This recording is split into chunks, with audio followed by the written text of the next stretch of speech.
In this lecture, you'll learn about the upper layers of the OSI model. That's the upper 3 layers, 5, 6, and 7.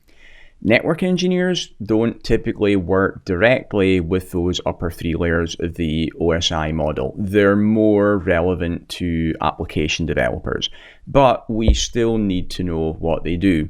And for the exam, we need to know the definitions of each of the layers as well. It's quite likely that you'll be tested on that. So in this lecture, that's primarily what I'm going to be doing, is giving you the Cisco definitions so you'll be ready for the exam. Information included in the upper layers would include the message body and the subject line in an email message, for example. So let's look at the 3 top layers, starting with layer 7, the application layer. This provides network services to the applications of the end user. It differs from the other layers in that it does not provide services to any other OSI layer. The application layer establishes the availability of intended communication partners. Intended communication partners would be the host that this host is communicating with. If you remember from the lecture before when we were discussing the OSI model, you saw that straight line between 2 hosts at the same layer of the OSI stack. Okay, so the application layer establishes the availability of intended communication partners. That's that straight line going to the other host. It then synchronizes and establishes agreement on procedures for error recovery and control of data integrity.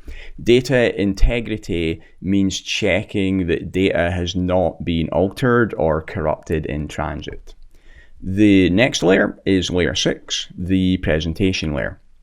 This ensures that the information that is sent at the application layer of one system is readable by the application layer of another system.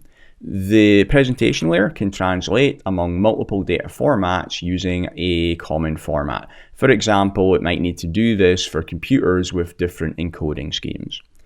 And the last layer of our upper layers is layer 5, the session layer.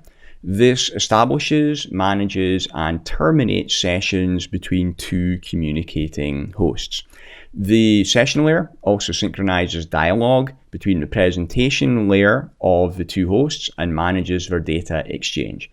For example, we might have web servers which have got many users that are using that web server. So in that case, we would have multiple incoming sessions. The session layer keeps track of all of those. It also offers efficient data transfer, class of service, which is similar to efficient data transfer, and exception reporting of upper layer problems. Thanks for watching. If you want to get hands-on practice with Cisco networks for free, then you can download my 400-page CCNA Lab Guide, which you can see above my head right now.